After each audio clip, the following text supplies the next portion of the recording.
எங்களுடைய மிருகசீரிஷம், திருவாதிரை, புனர்பூசம் ஆகிய நட்சத்திரத்தில் பிறந்த மிதுனராசினேயர்களுக்கு வருகிற 26/4/2025 அன்றைய தினம் நடைபெறக்கூடிய ராகு கேது பெயர்ச்சி. அதாவது ராகு பகவான் மீனராசியிலிருந்து கும்பராசிக்கும், கேது பகவான் கன்னிராசியிலிருந்து சிம்மராசிக்கும் பயிற்சியாகி 1.5 வருஷம் அங்கே தான் இருக்க போகிறாங்க. 1.5 வருஷம் அவங்களுக்கு அதுதான் சொந்த ராசி.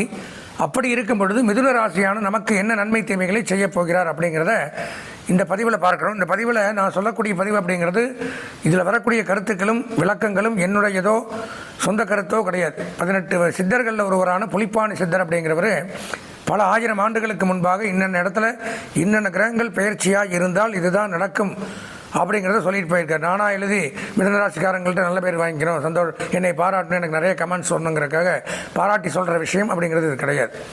என்ன இருக்கோ